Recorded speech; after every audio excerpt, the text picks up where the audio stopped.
Imagine the unthinkable, a royal scandal so shocking it could destroy the monarchy itself. Queen Camilla, ousted from the royal family, after princess and reveals an explosive secret about the royal children. In a jaw-dropping confession, Princess and has exposed a dark and dangerous truth. Queen Camilla allegedly gave sedatives to young Prince Louis and Princess Charlotte before major public events. The claim is nothing short of a royal nightmare, one that could shatter the monarchy's public image and spark a legal storm. Why would Camilla resort to such extreme measures? And what does this mean for her future in the royal family? Stay tuned as we dive into the details of this bombshell revelation and the devastating fallout that could follow. Before we continue, please hit the like button, subscribe to the channel, and turn on the notification bell for updates. Under the gray skies of London, as cameras flashed outside the gates of Buckingham Palace and speculation churned like a storm in the tabloids, a scandal of unprecedented magnitude began to unravel within the inner walls of the royal establishment. At the center of it stood Queen Camilla, not dressed in royal regalia, not waving to adoring crowds, but instead shrouded in controversy, betrayal, and whispers that had grown far too loud to ignore. This wasn't the story of a simple disagreement within the royal family, nor was it a quiet reshuffling of ceremonial roles. It was something darker, something that cut deep into the heart of the monarchy. A royal accusation from within, by none other than Princess, and that Queen Camilla had allegedly administered unauthorized sedatives to the young royal children before public appearances, supposedly to keep them calm. The revelation didn't come from the press, nor from a palace staffer seeking attention. It came from herself. Princess Royal, daughter of Queen Elizabeth II, a woman known for her loyalty to the crown and her disdain for drama. She had always kept a low profile, appearing in public with a stiff upper lip and a soldier's resolve. For her to break royal silence and speak out against Camilla was seismic, and what she said shook the very foundations of the House of Windsor. For years, the British public had watched Queen Camilla rise through the ranks of royalty, from the shadows of scandal to the throne beside King Charles III. Her journey had not been easy. Long criticized for her role in the breakdown of Charles and Diana's marriage, Camilla had gradually softened public opinion with her poise, charitable efforts, and visible support of the king. But even as her image was rehabilitated, there had always been whispers of tension behind closed doors, of strained relations with Catherine, Princess of Wales, and rumors that she had struggled to bond with William and Harry's children. But nothing prepared the world for what Princess and revealed, that Queen Camilla, fearing the young royals, particularly Princess Charlotte and Prince Louis, might act out or display anxiety during important public functions, had secretly administered calming substances to them. The goal, allegedly, was to maintain the perfect royal image during events, to ensure no crying, no fidgeting, no tantrums. But this wasn't just about appearances. This was about agency, about consent, about a grandmother figure making a grave decision without parental approval. The story broke in stages. First came the anonymous tips to the tabloids. Then came the stern no comment from the palace. But everything changed when Anne reportedly sat down in a private room with Charles and handed him a letter. A letter she had found. A letter allegedly written by Camilla herself. Its contents, according to royal insiders, were not merely incriminating, they were chilling. In it, Camilla expressed frustration over how the children behaved in public. She lamented how their energy was inappropriate for the image the royal family needed to project. She mentioned, cryptically, that she had taken steps to ensure decorum and that it had worked before. What those steps were, and had discovered. And, fiercely loyal to her nephews William and Harry despite their differences, could not stay silent. Not when she believed harm, however subtle, however unintended, had been done to children. Especially royal children who were already under more pressure than most adults would ever experience in a lifetime. The middle of this revelation, when the press caught scent of the story, was like watching a dam break. First came the headlines. Was Camilla drugging the royal children? Then the follow-up. Princess and breaks silence in shocking confrontation. Online, the world was torn. Some believe Camilla had simply used over-the-counter herbal aids to soothe nervous children, and that the story had been blown out of proportion. Others were not so kind. Social media erupted with hashtags like #ProtectTheRoyals and #CamillaOut. Parenting forums lit up with concern and fury. Pediatric experts were summoned to TV panels to discuss the ethics and dangers of giving sedatives, no matter how mild, to children without proper medical oversight. And more than a few voices in the press asked the hardest question of all.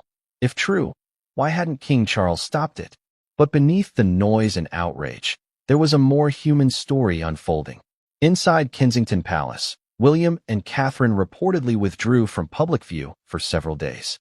According to sources close to the family, they were devastated. William, ever the protector, felt betrayed, not only by Camilla, but by his father, who, it seemed, had either ignored the issue or been unaware entirely. Catherine, known for her devotion to her children and her hands-on parenting, was reportedly shaken to her core. What made the betrayal even deeper was that this wasn't simply a tabloid scandal or a public relations nightmare. This was about the health, safety, and autonomy of their children.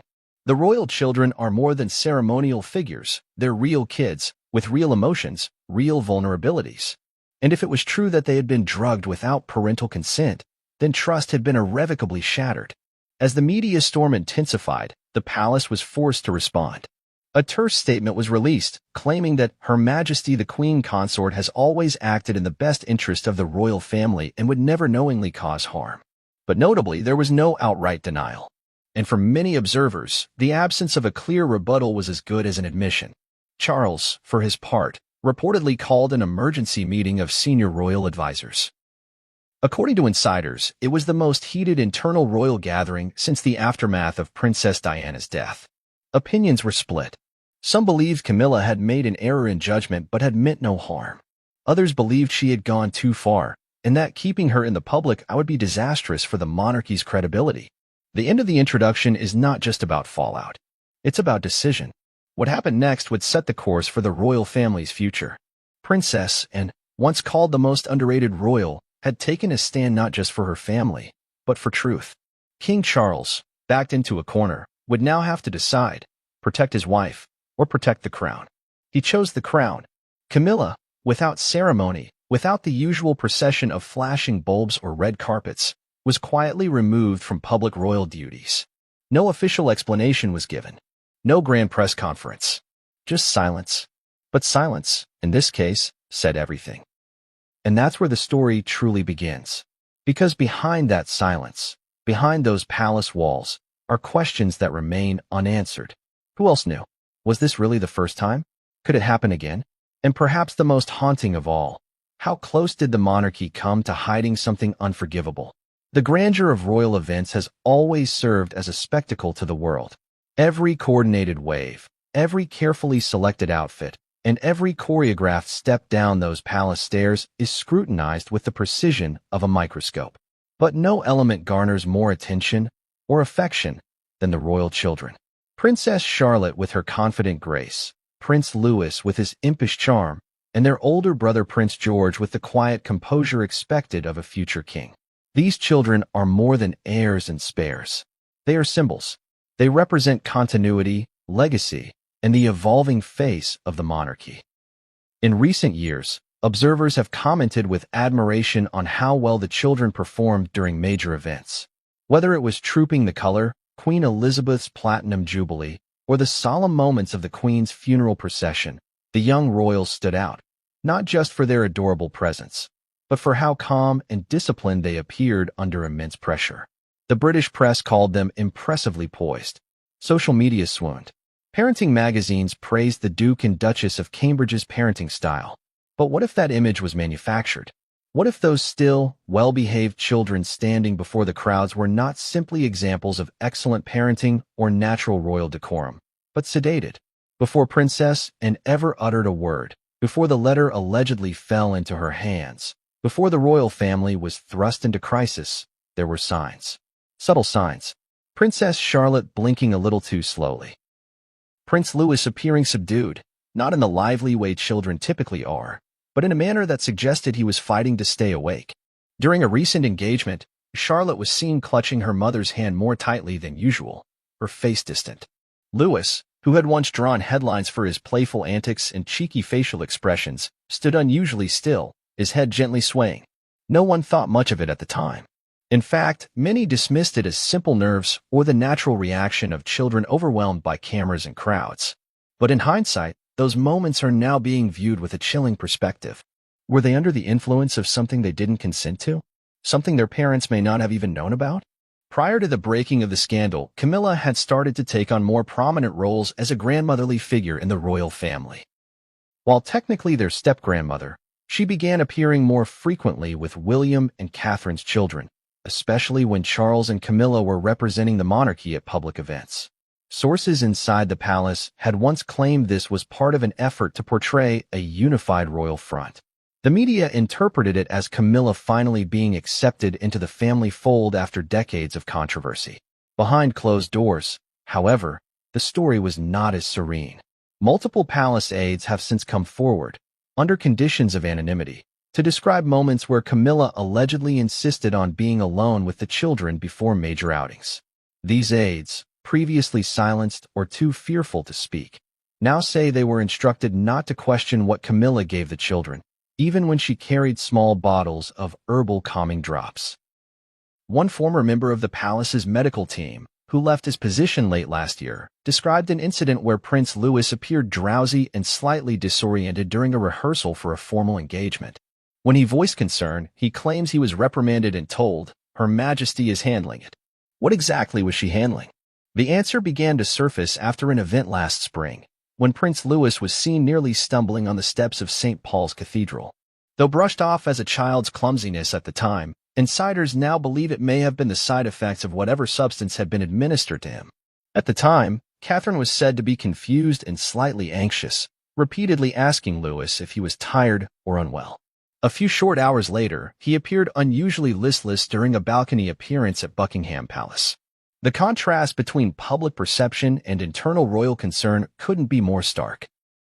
On the outside, Camilla was applauded for her grandmotherly touch, for helping keep the children calm during stressful events. But on the inside, quiet whispers were growing louder, especially among those closest to Catherine. Those whispers turned into questions. And those questions led to observations that something was not right. What Camilla was using, according to sources close to the situation, were not prescription medications but a blend of over-the-counter herbal sedatives marketed as natural calming solutions for children with anxiety or sleep disorders. These included tinctures with ingredients like valerian root, passion flower extract, and in some cases, melatonin. While not illegal, administering such substances without parental knowledge or consent raises serious ethical concerns, particularly in high-profile environments with global scrutiny. To make matters worse, these substances can affect children in unpredictable ways. Even herbal remedies carry risks. Experts have warned that melatonin can interfere with a child's natural sleep cycle if misused. Valerian root, while sometimes used in adults for anxiety, can cause drowsiness, headaches, and stomach discomfort in young children. If these were indeed the substances Camilla administered, allegedly under the guise of kindness and necessity, then even well-meaning intentions may have led to medical consequences. William and Catherine, according to reports, were completely unaware. Their trust had been manipulated. They believed the Queen Consort was offering care and support. They never imagined she might be experimenting, however lightly, with their children's mental and physical states. And once they did find out, the fallout was swift and silent. But even before Princess Anne delivered the full accusation, Catherine had already begun pulling back. She reportedly became more protective of who had access to her children during private events. William, too, was said to have pushed back against scheduling appearances that required the children's presence unless he or Catherine were present. Those moves were not widely noticed at the time, but now they're seen as part of a pattern, a protective shield being slowly built around the children without revealing the family tension underneath. What's most striking about this phase of the story is how much of it unfolded quietly. There were no press leaks, no confrontations caught on camera. The royal family, trained in centuries of discretion, kept the brewing storm locked behind ornate palace doors. But the children's behavior on camera, those unblinking stares, the sluggish smiles, was there for all to see. We just didn't know what we were seeing. Now, as the world begins to reinterpret those public moments through the lens of what Princess Anne has revealed, the questions multiply. Why did no one intervene sooner? Why did Charles allow Camilla such unchecked influence over the children? And how many times did it happen before someone finally said enough? This was the calm before the storm. But now the public realizes that calm may not have been natural at all. It may have been induced, manufactured, engineered for the cameras. And if that is true, the betrayal is not just personal, it is institutional. Princess Anne had always been the rock of the royal family, fiercely loyal, bluntly honest, and unwavering in her dedication to duty. She had weathered decades of public scrutiny without ever pandering to it. She never sought attention, never strayed from her role, and never let the public in further than they needed to be.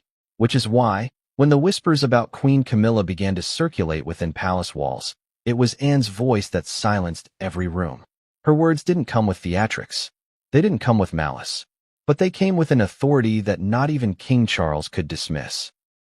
The moment that changed everything happened behind closed doors, away from the blinding lights and curious eyes of the public. According to senior insiders, Princess Anne summoned King Charles to a private meeting in her personal quarters at St. James's Palace. There was no formal entourage, no court officials, no press statement, just a sister speaking to a brother, both children of the late Queen, now finding themselves on the brink of a family implosion, and reportedly placed a small stack of documents on the table. Among them were handwritten notes allegedly authored by Queen Camilla. At first glance, they could have been dismissed as idle musings or diary entries. But the content was anything but casual. In one passage, Camilla wrote about the upcoming Platinum Jubilee and expressed concern about Louis's unpredictable temperament. She referenced measures taken previously that seemed to help, adding, perhaps a little more of the drops this time to ensure peace. It was that phrase, a little more of the drops, that stopped Charles cold, and reportedly watched her brother's face lose color as he scanned the pages. The weight of what she had handed him wasn't just ink on paper. It was an accusation. And more than that, it was evidence. And didn't raise her voice. She didn't plead or beg. According to those briefed on the meeting, she simply said, "You have a duty to the crown and to your grandchildren." Then she left the room. But that wasn't all she had done. In the weeks leading up to her confrontation with Charles, and had begun quietly gathering testimonies. She had noticed odd behavior during a family outing to Sandringham. Charlotte had been overly quiet, her eyes glassy, her usually energetic personality dulled. Louis had stumbled on the gravel path, then appeared confused about where he was meant to walk. And, who had raised her own children and spent decades observing children on royal tours, found the behavior unsettling. Instead of reacting emotionally, she took notes. She began speaking to staff discreetly. One nanny, no longer in service, told her about small unmarked droppers Camilla had kept in her handbag. Another former footman recalled being asked to dispose of empty vials, but never told what they contained. A royal physician and trusted admitted, off the record, that he had once questioned the children's lethargy after an event, but had been told they were just tired. The evidence wasn't conclusive in a legal sense. There were no medical records, no video footage of administration. But Anne knew it was enough. Enough to warrant an internal reckoning. Enough to force Charles to act. Once the material reached the king, things moved quickly, but not publicly. Charles, known for his emotional sensitivity and internal conflict, found himself in an impossible position. He loved Camilla. She had been his anchor through scandal, his companion through loneliness, his queen through decades of waiting. But he was also the grandfather of the children in question, and the sovereign of a nation whose trust could not survive such a betrayal unaddressed. Sources within the royal household say Charles confronted Camilla 2 days later at Clarence House. The meeting was short. Voices were reportedly raised. Camilla denied any harmful intent. She admitted to using herbal supplements, but insisted they were harmless and intended only to ease the children's anxiety. "I was trying to help," she reportedly said. "They were panicked, and I couldn't bear to see them suffer." Charles was unconvinced. Whether it was guilt, shock, or the clarity of his sister's warning ringing in his ears, he told Camilla that a temporary withdrawal from public duties was non-negotiable. Camilla didn't fight. Instead, she asked for time away from London, away from the scrutiny. That same weekend, she was seen being driven out of the city, accompanied by only 2 aides and a single security vehicle. It was the royal family's way of handling things, discreet, quiet, and without spectacle. But behind the discretion was an unmistakable fracture. Princess Anne had made a decision that would redefine her role in the family. not just as a senior royal, but as its moral compass.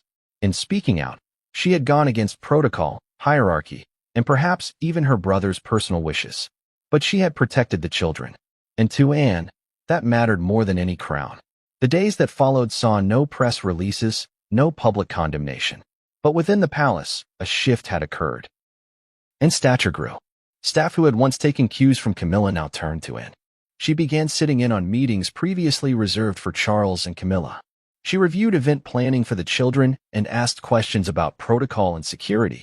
It wasn't official, but it was unmistakable, and was taking control. Perhaps most notably, and reached out privately to Catherine. The two women had always had a cordial, if distant, relationship. Now, bonded by maternal instincts and a shared desire to shield the next generation, they began working in quiet tandem. Catherine was reportedly moved to tears by Anne's actions, seeing in her not just an ally, but a protector. Together, they began reviewing who had access to the children, restructuring routines, and tightening the circle around George, Charlotte, and Louis. As for Charles, he was said to be heartbroken, not just by the accusations, but by the consequences. For decades, he had fought for Camilla's acceptance. He had defied the public, bent royal rules, and withstood the fury of Diana's supporters. And now, in the twilight of his life, he had been forced to choose between the woman he loved and the institution he had been born to uphold. That choice had cost him dearly, in the court of public opinion, and emerged as a hero. As news of her intervention began leaking to sympathetic reporters, the public's respect for her soared. She was described as the last true royal, the Queen Elizabeth of our time, and the one member of the royal family with a spine. Her actions sparked debate across the Commonwealth. Was she brave or disloyal? Did she save the monarchy or fracture it further? But for Anne, the answer didn't lie in public opinion. It lay in the eyes of the children. Children who would one day read about this moment in history, who would one day sit on thrones or speak before parliaments. Children who needed to know that someone had stood up for them. Not because of what they represented, but because of who they were. The full gravity of what was alleged came into focus only when the details of Camilla's actions were exposed, not by rumor, not by speculation, but through the direct intervention of Princess and the supporting testimonies of key royal staff. The accusation wasn't just vague or emotionally charged. It was specific, unnerving, and rooted in events that were now being re-examined with fresh eyes. According to what and uncovered, Camilla had allegedly administered natural sedatives ranging from herbal tinctures to more questionable calming substances to the royal children prior to major public events. The logic behind such a decision, if it were true, points to an obsession with appearances. Public life for the royals is relentless. Every eye watches, every word is analyzed, and every gesture becomes a headline. Children, being children, don't always perform according to expectations. They cry. They fidget. They make faces. And in the tightly controlled world of royalty, even minor disruptions can spiral into media frenzies. Camilla, perhaps driven by anxiety over public perception or fear of another embarrassing mishap, allegedly took it upon herself to remove that variable by dulling the children's emotional edge before stepping into the spotlight. According to one palace staff member, who asked to remain anonymous, Camilla would sometimes arrive at royal residences several hours before an event and request private time with the children. On at least 3 occasions, she was seen producing a small, dark glass bottle from her handbag, applying drops to a spoon, and offering them to the children with gentle encouragement. The label on the bottle was unmarked. When asked once by a junior aide what it contained, Camilla allegedly replied that it was just a little something to ease the nerves. At the time, the aide did not think much of it. Camilla had always presented herself as nurturing, grandmotherly even. But with the emergence of Anne's letter and the documents she provided to King Charles, the significance of those moments took on a darker tone. One of the most cited pieces of evidence in Anne's possession was a handwritten note found in Camilla's study at Clarence House. The note, dated several months before the Queen's Platinum Jubilee, outlined a preparation list for the children ahead of their big public appearance. Alongside clothing choices and travel arrangements, there was a brief but shocking entry. Ensure tincture is ready. L. Especially needs extra calm.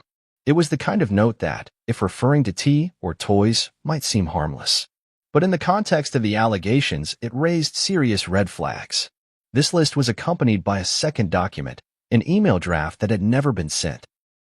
It was addressed to an unnamed confidant, possibly a personal assistant or medical advisor, in which Camilla wrote, "The little ones are angels, but the stage fright is real. I do think the drops are helping. Lewis was brilliant last time. Charlotte, too. It's only natural, and they'll never remember. It's for the greater good." Those final words, "for the greater good," became a flashpoint in the internal investigation that followed. To some in the palace, they echoed a dangerous rationalization. To others, they confirmed a well-intentioned misjudgment spiraling out of control. The nature of the substances themselves remains a matter of intense debate. Some claim Camilla used commercially available herbal preparations often marketed to parents with anxious children. These may include chamomile, lemon balm, or valerian, common ingredients in child-friendly sleep aids, but others suspect stronger agents were involved. A former palace nurse, now retired, stated in an off-record interview that she once saw Camilla receiving parcels from an obscure apothecary service in Scotland, known for compounding bespoke remedies using both traditional and modern ingredients. While this doesn't prove wrongdoing, it raises the possibility that Camilla was sourcing more potent concoctions than what one might find on the shelf of a pharmacy. Medical experts brought in to consult with the royal family were divided. Some believed the effects of such remedies would have been minimal and mostly psychological. Others, however, warned that any interference with a child's natural stress response, especially without parental knowledge or medical oversight, posed serious ethical and developmental risks. Children rely on their experiences to build emotional resilience. To dull those experiences artificially, even slightly, could disrupt their emotional growth. The psychological implications weighed heavily on Catherine and William once they were made aware. According to insiders, Catherine spent hours in meetings with pediatric experts, requesting clarity on what effects, if any, her children might have suffered. She reportedly broke down in tears more than once, horrified by the possibility that someone she had come to trust may have tampered with the well-being of her children. William, for his part, was furious. Sources say he confronted his father directly, demanding to know how long this had been going on and why no one had warned them. The relationship between father and son, already strained by past events involving Harry and Meghan, grew even colder in the wake of the scandal. There was also the matter of the law. While the royal family operates in a world governed by its own traditions, they are not above the law. The unauthorized administration of substances to minors, especially without parental consent, can be a criminal offense under British law. The palace's legal team quickly reviewed the situation, trying to assess exposure and liability. But because of the nature of the substances and the absence of clear, forensic evidence, legal prosecution seemed unlikely. Still, the legal ambiguity did nothing to dull public outrage. Parenting organizations released joint statements calling for a full investigation. Prominent figures in the child psychology field appeared on news programs condemning the alleged behavior as a serious breach of trust. Even members of parliament began to ask whether the royal family should be held accountable in the same way any other guardian or caregiver would be. Through all of this, Camilla maintained silence. Not a single public statement. No apology. No clarification. She disappeared from public view entirely. The absence spoke volumes. For some, it was an admission of guilt. For others, it was a sign of remorse. But for most, it felt like a betrayal. An invisible admission that something deeply wrong had taken place behind the regal smiles and choreographed appearances. The children, too young to fully comprehend the storm around them, were shielded from the worst of it. But their roles within the public eye changed dramatically. George, Charlotte, and Lewis were withdrawn from the next major public event. Kensington Palace announced it was to give them time and space, though the underlying message was clear: they would not be placed in harm's way again. Behind the gates, the royal family faced its reckoning. Camilla's role was irrevocably altered. Even if she were to return to public life, she would never again stand beside the children. Her image, once salvaged from the shadow of Princess Diana's memory, had again become toxic. And intervention had not just exposed an alarming practice. It had drawn a permanent line in the sand. The royal family has always operated under a doctrine of stoicism and silence. When scandals arise, they often weather them with a firm jaw and a carefully worded statement, if any at all. But what unfolded inside Buckingham Palace in the days after Princess Anne's revelation was unlike any previous crisis. It wasn't an external force attacking the crown. It was a member of the family, one trusted with a role of influence and visibility, being accused of betrayal. The focus now turned to King Charles, who had spent nearly half a century waiting to assume the throne, only to have it threatened from within his own household. For King Charles, the shock was layered. He was not merely a monarch receiving accusations about one of his senior consorts. He was a husband being confronted with a devastating possibility. Those who know him well say he has always been deeply sensitive to emotional matters, far more than he lets on publicly. His marriage to Camilla had long been a symbol of his personal victory over tradition and resistance. To now face the reality that the woman he had fought for, defended, and elevated may have harmed his grandchildren, left him visibly shaken. According to reports from multiple palace sources, Charles initially refused to believe the extent of the claims. When presented with the notes by Princess and the testimonies from former staff, his first reaction was denial. He insisted Camilla must have been misunderstood. He reportedly argued that she would never act maliciously, and that any so-called remedies she administered were likely harmless. But as he continued to review the documents, some in her own handwriting, his defense began to crumble. One royal aide described the king as torn to pieces. He was reportedly pacing his private study late into the night, rereading the letters, asking questions aloud, and struggling to reconcile the Camilla he knew with the portrait now emerging through these revelations. For a man who had spent his life walking the tightrope between personal desire and public duty, this moment felt like the ultimate test. His love for Camilla was undeniable, but so was the rising fury from the rest of the family, especially William. William's confrontation with his father was not theatrical. It was cold, controlled, and deadly serious. According to insiders, he demanded to know how long Camilla had been allowed to act independently with his children.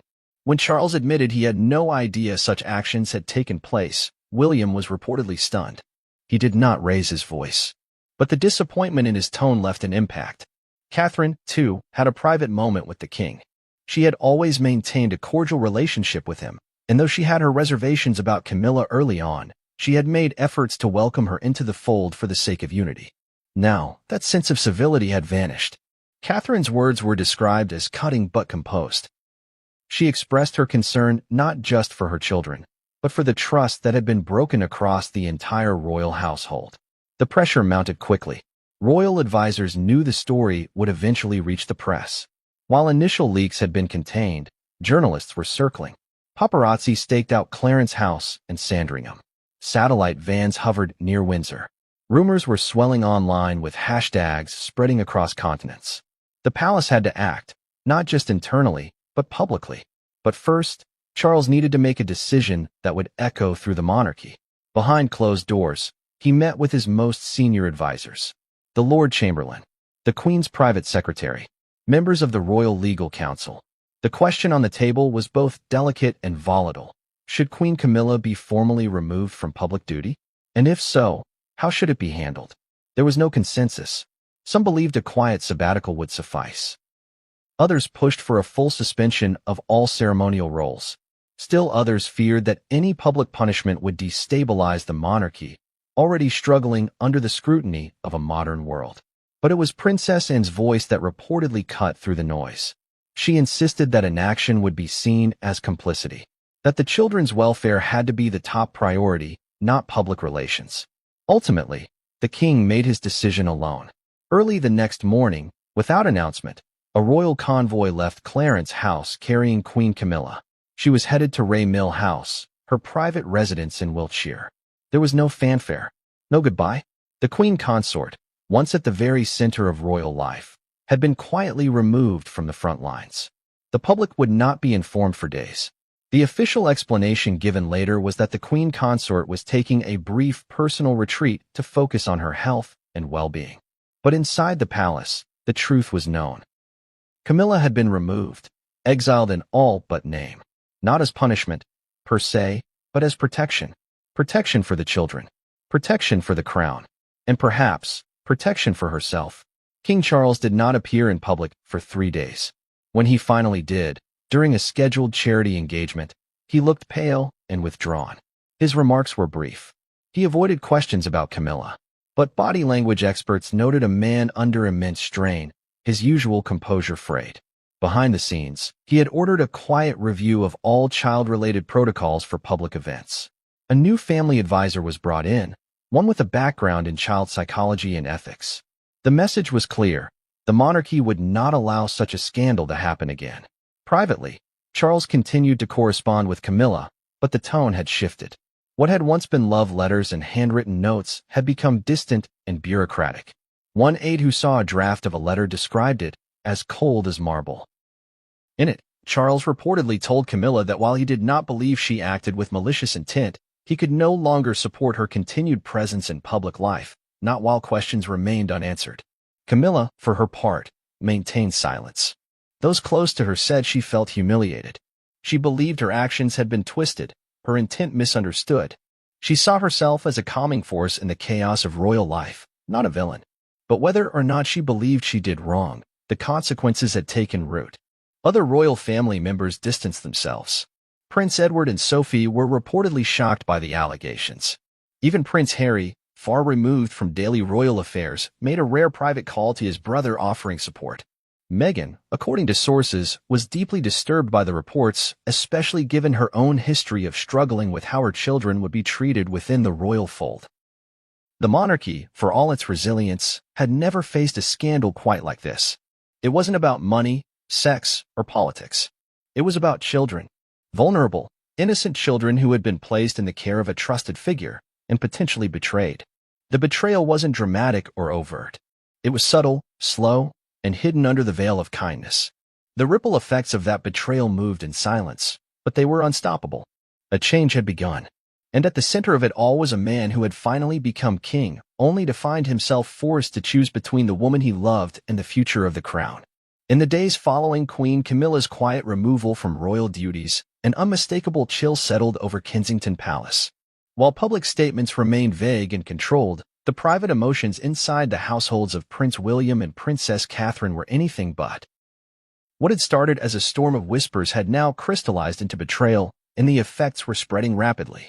William and Catherine were no longer simply heirs to the throne and public representatives of the crown. They were parents who felt that someone they trusted had endangered their children under the guise of family support. For Prince William, the betrayal cut particularly deep.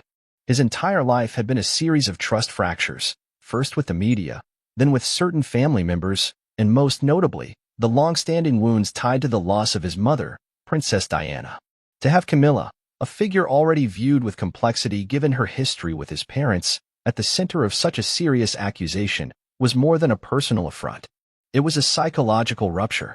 Insiders close to the prince described his demeanor as visibly changed. He was no longer making light conversation with staff, no longer smiling during private functions. His voice had lost its usual measured warmth. He was, in the words of one longtime advisor, on edge and constantly evaluating every face around him. He had gone into protection mode, not just as a royal figure, but as a father. Catherine, often praised for her grace under pressure, was now channeling her composure into fierce maternal vigilance. She reportedly restructured the children's schedules, drastically limiting their exposure to non-immediate family members. Even long-trusted palace staff found themselves reassigned or placed under review. The children's outings were reduced, and Catherine began accompanying them to even the most mundane appointments and rehearsals, something previously handled by nannies or aides. The once porous boundary between public and private life for the children was fortified. Catherine's message was clear: the safety and agency of her children were no longer negotiable. There were also visible shifts within the palace infrastructure. The couple's personal physician began working more closely with child-specific health professionals. New protocols were enacted. No non-parental figure was allowed to give anything liquid, solid, or medicinal to the children without explicit, written parental approval. Even snacks and drinks provided during events had to be pre-approved. These measures might have once seemed excessive, even paranoid, but in the wake of the Camilla revelations, they were understood as necessary. Trust had been irreparably damaged. Behind these visible changes, there was another, quieter transformation occurring. William and Catherine were now looking at their roles not simply through the lens of tradition, but through the evolving needs of a family in crisis. Public life could no longer be dictated solely by royal custom. The children's mental health, emotional development, and personal agency had to come first. The incident with Camilla had exposed vulnerabilities in the system, gaps in protocol, blind spots in trust, and a dangerous reliance on assumption. But while the protective net around George, Charlotte, and Louis was being drawn tighter, William and Catherine were also confronting something else. Rage. Not the performative outrage that might fuel a press statement, but the quiet, controlled, and deeply personal anger that only betrayal can ignite. According to palace insiders, William felt not just misled by Camilla, but failed by his father. He had always accepted that Charles and Camilla's relationship came with complications, but he never expected that such complications would touch his children in so intimate and alarming a way. In a particularly tense exchange, William is said to have told Charles that this was the first time he truly questioned whether the monarchy could protect its own. His words weren't shouted, but they were reportedly more painful than any confrontation. Charles, still emotionally depleted from his own reckoning with Camilla, listened but offered little in return.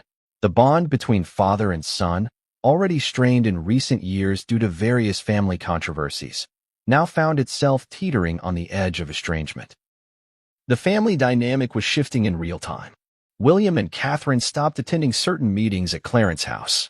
Invitations from the king were declined under the pretext of conflicting schedules. Public appearances were carefully timed to avoid overlap with Charles. And while no official announcement was made, it became evident that the future monarchs were carving a path increasingly independent from the one being laid out by the king. Behind palace walls, staff began aligning themselves accordingly. Courtiers who once split duties between households now began choosing sides, however subtly. Schedules were altered. Communications channels were adjusted. Even ceremonial planning began reflecting the division. Aides close to William and Catherine privately referred to their operation as the new court, a nod to their increasingly autonomous approach to royal life.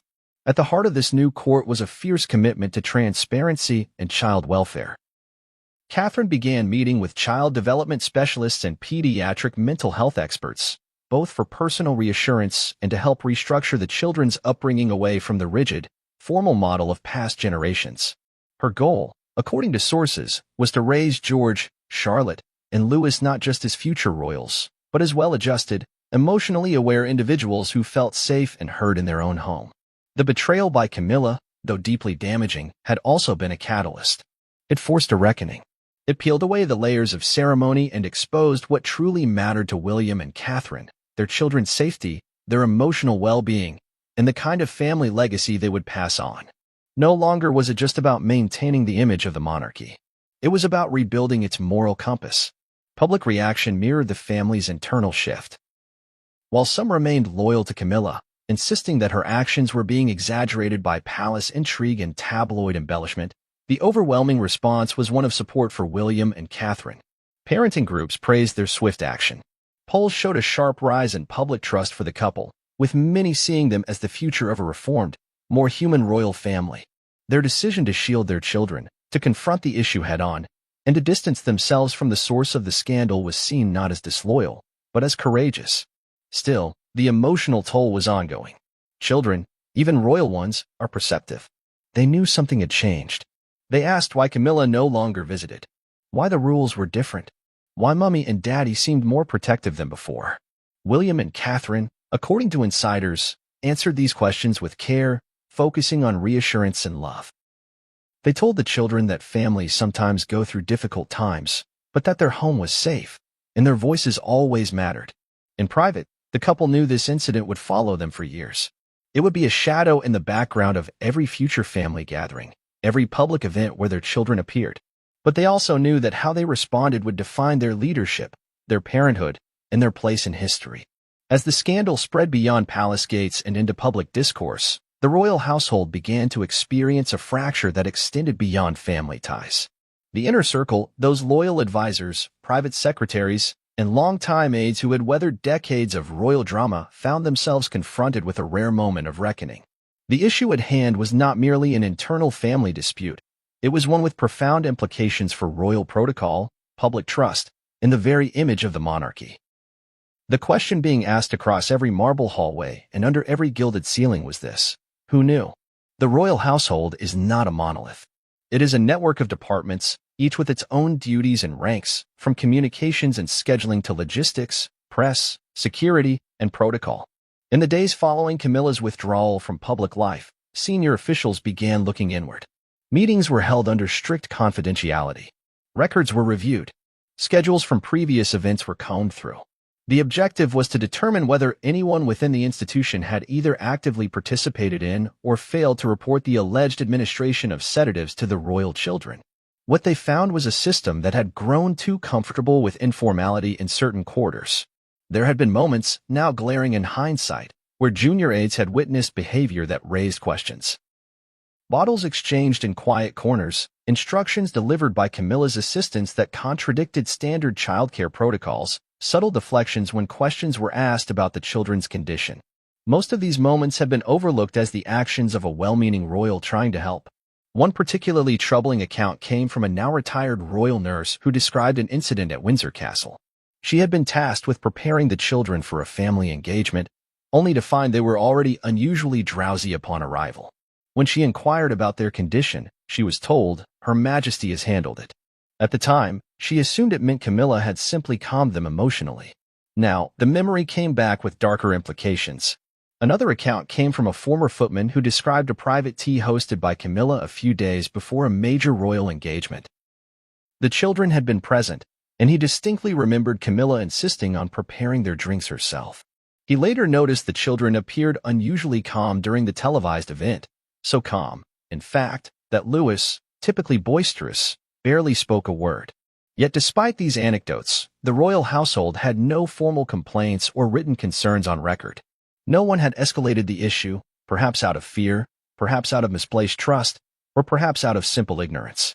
The institution, long trained in deference to senior royals, had inadvertently enabled a culture where silence took precedence over inquiry. This realization prompted swift action. A quiet but thorough internal audit was launched. Roles and responsibilities were reassessed. A new code of conduct was issued to all members of the royal household, particularly those working around children. It included strict guidelines on who was allowed to administer anything to a royal child and under what circumstances.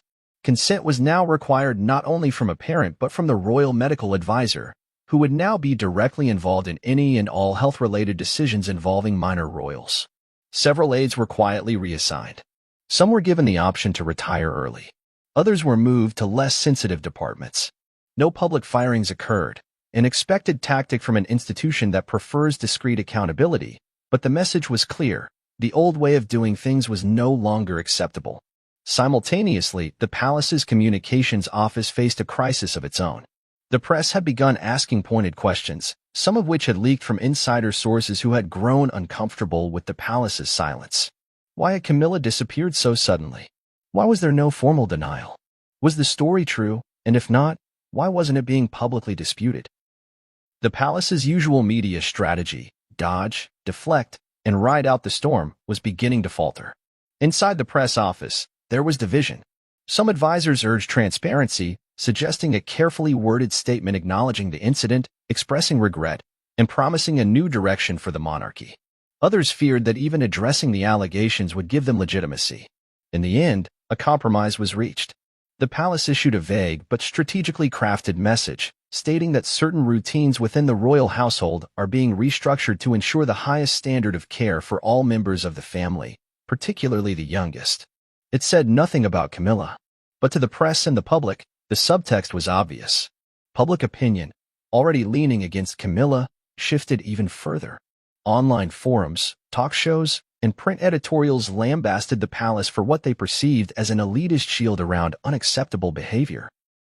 Parenting advocates called for greater oversight of the royal children's welfare. Mental health experts offered commentary on national programs, warning of the consequences of sedation, natural or not, without proper supervision. The monarchy, already burdened by previous generations' reluctance to adapt, found itself once again cast as an out-of-touch institution scrambling to contain a scandal it had helped create. One of the most significant shifts during this period was the rising influence of Princess Anne. While she had always been respected, she had rarely involved herself in palace politics. But in this moment, Anne emerged as a commanding presence, not because she wanted power, but because she was trusted. Her role in exposing the issue and confronting the king earned her unprecedented influence.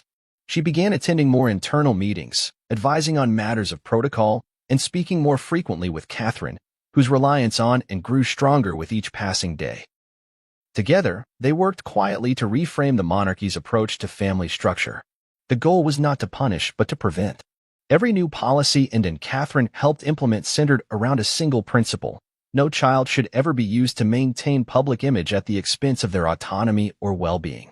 This sentiment, though not spoken aloud in official briefings, began to shape the decisions of those in the royal inner circle. Even the Queen's ladies-in-waiting, who had served both Elizabeth and Camilla, found their roles subtly shifting.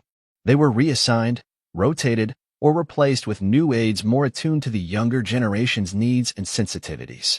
A soft revolution was underway, not loud, not public, but undeniably transformative. And still, Camilla remained silent.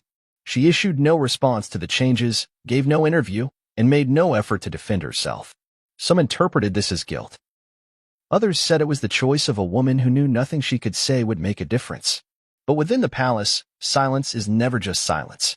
It is a signal, and in this case, it marked the end of Camilla's influence over the institution she had spent years trying to shape.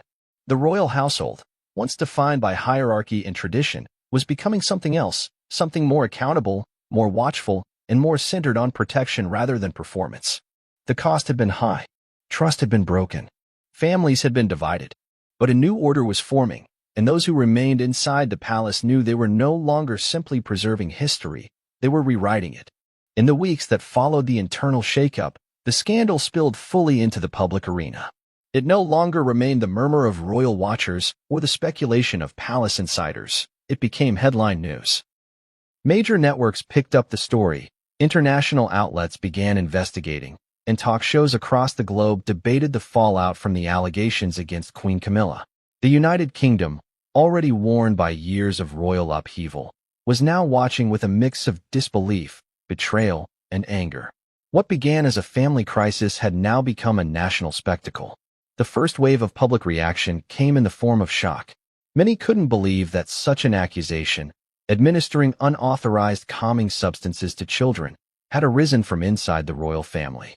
For those who had slowly come to accept Camilla over the years, this felt like a regression, a return to the mistrust that had surrounded her since the early days of her relationship with Charles. The British press, cautious at first, soon followed the scent of controversy. Headlines began to read less like royal fluff and more like investigative exposés. Newspapers that had once written glowingly of Camilla's transition into the role of queen consort began re-examining their previous coverage. Commentators questioned how they had missed the signs. Editorials asked aloud what other secrets the palace might be hiding, if something this significant could have been overlooked for so long. Even columnists traditionally sympathetic to the monarchy began demanding transparency, accountability, and reform. Public sentiment turned quickly. Online platforms were inundated with outrage. Parents, in particular, found the story disturbing.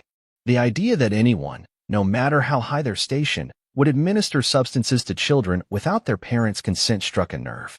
Hashtags like #ProtectTheRoyals, #NotMyQueen, and #CamillaOut began trending.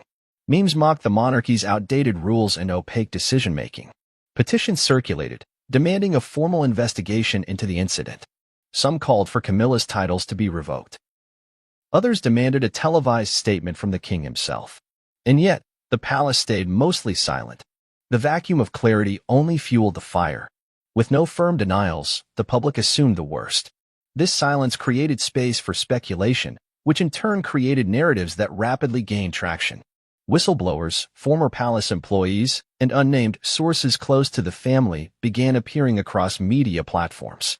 Each had their own piece of the puzzle. A former aide claimed she had once been told not to interfere when Camilla was helping the children prepare. A logistics officer described changes in the children's event schedules that now seemed suspicious. A former press assistant said the communications team had previously deflected odd questions from parenting journalists with non-answers on orders from above. But perhaps the most chilling voice to emerge belonged to a royal nanny who had worked with the family years earlier. Though retired and living in obscurity, she spoke on condition of anonymity to a major outlet. She claimed that during her tenure, there were frequent unexplained changes in the children's demeanor following private time with Camilla. She recalled once asking Charlotte if she was tired, only to have the child respond, "Granny gave me sleepy drops." At the time, it had seemed like childlike imagination. Now, it read as evidence. The story spread like wildfire across European and American news cycles. In France and Germany, traditionally skeptical of the monarchy, the narrative became one of institutional negligence. In Australia and Canada, debates sparked over whether constitutional ties to the British crown should be re-examined.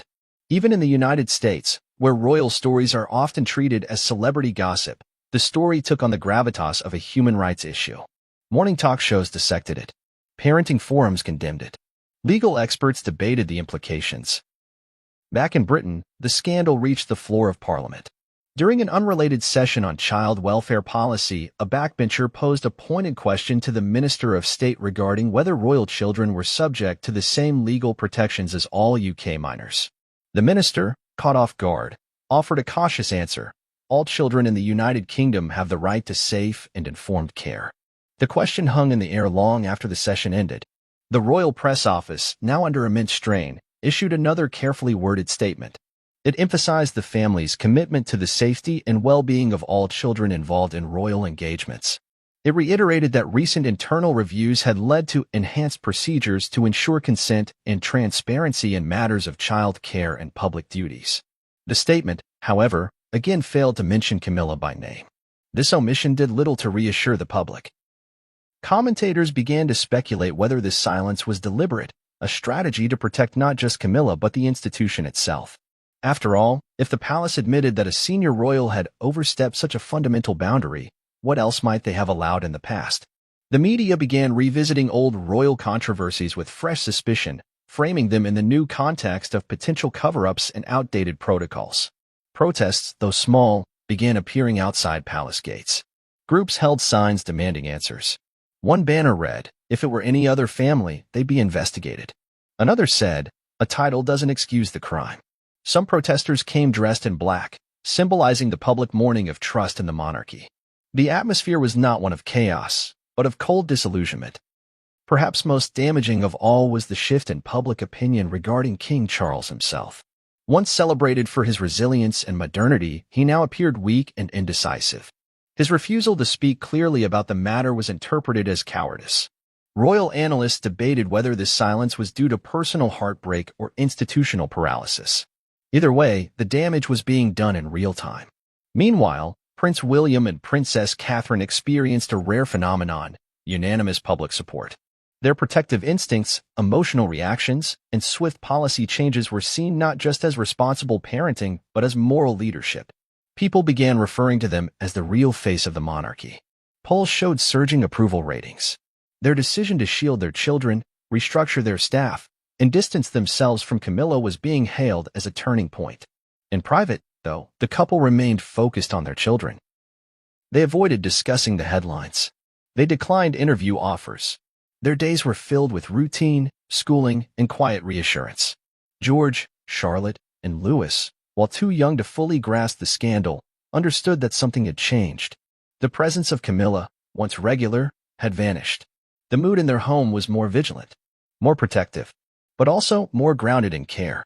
Despite the royal family's best efforts to move forward quietly, the public's interest remained fixed. Investigative programs were commissioned. Documentaries were pitched. Biographers began adding chapters to their upcoming works. The story had struck a chord far beyond Buckingham Palace. The Queen Consort, once rehabilitated into public favor after years of hard-earned acceptance, was now once again the face of royal controversy. But this time, the stakes were different. This time, the story wasn't about romance, titles, or lineage. It was about children, and the world would not forget. As the weeks wore on and the initial media frenzy began to cool into a sustained undercurrent of scrutiny, a more complex phase of the fallout began to take shape. The royal family was no longer in the midst of a singular scandal. It had entered a period of transformation. While the headlines fixated on Queen Camilla's absence and the rising favorability of Prince William and Princess Catherine, inside the walls of Buckingham and Kensington Palace, the fabric of the monarchy was undergoing quiet, deliberate change. Queen Camilla remained in seclusion at Ray Mill House, her personal estate, far from the eyes of the press and the institutions she had once stood at the forefront of. Though technically still holding the title of Queen Consort, her functions were suspended indefinitely. Publicly, no statement of resignation or removal was issued. But in the rhythm of royal protocol, her silence was deafening. Camilla's former aides were reassigned. Her ceremonial roles were left unfilled. The portrait that had once been commissioned for display in state buildings was quietly taken down before it could ever be unveiled. It was Princess, and who stepped in to fill much of the void. Her increased public visibility was not met with resistance, but with applause. Her no-nonsense demeanor, her military precision, and her unwavering sense of duty resonated with a public that was increasingly skeptical of the more performative aspects of royalty, and didn't smile for the cameras or script her words to charm. She showed up. She handled engagements with discipline. And now, she was being called upon not just as a senior royal, but as a stabilizing presence in a family grappling with distrust. Alongside her, Catherine's role evolved as well. Already a beloved figure, Catherine now carried an added weight, not just of public expectation, but of silent vindication. Her instincts had been right. Her protection of her children had not been reactionary, but necessary. She began speaking more often at events centered on children's mental health, but with new energy and personal urgency. Behind her polished speeches were lived experiences. Audiences could sense the truth behind her eyes, the quiet rage that had turned into resolve. She was no longer merely a royal consort. She was a symbol of maternal integrity within an institution learning how to adapt. William's position also shifted. Though he remained largely silent on the matter publicly, behind the scenes, he took control of more administrative duties. He reviewed internal policies, helped draft new family rules around child safety, and requested updated training for aides who would be working near his children. He no longer deferred to his father's old guard. Instead, he operated as a man already preparing for the throne, not someday, but soon. In interviews, his body language was tighter, his answers more direct. The weight of responsibility had settled on his shoulders, and he had accepted it fully. Charles, meanwhile, remained in a shadow of his own making. He had not defended Camilla. He had not condemned her. And that inaction began to eat into his reign. Though his schedule of engagements resumed, he appeared changed, quieter, more hesitant, less visible in settings that once energized him. His approval ratings declined. Public confidence in his leadership waned. For decades, he had been seen as the future of the monarchy. Now, he felt like its past. The royal family, with all its centuries of tradition, now faced a crossroads. The public had made it clear, it was not the institution of monarchy that had been rejected, it was its failures, its lack of transparency, its culture of silence, and its unwillingness, at times, to prioritize humanity over heritage. The Camilla scandal had become more than a story about alleged misconduct. It had become a story about reform. About what happens when a family, bound by crown and ceremony, is forced to confront its own limits and its own lies. The children, for their part, slowly returned to the public eye, but on different terms. George appeared at a charitable football match, laughing with his father. Charlotte was seen attending a ballet performance with Catherine, her posture confident but relaxed. Louis, the youngest, joined a school event where he was allowed to run freely on the lawn, far from the flashing bulbs of the press. Their appearances were brief, carefully managed, and most importantly, rooted in joy. They were no longer props for a perfect photo. They were children, protected fiercely by parents who had endured a lesson no one should ever have to learn so close to home. As spring gave way to summer, the monarchy entered a new era, quieter, more self-aware, and permanently altered. Conversations continued in Parliament and in the press about institutional oversight, about the role of power and proximity, and about how a monarchy, so obsessed with image, could rebuild trust. Yet the final chapter of this crisis wasn't written in politics.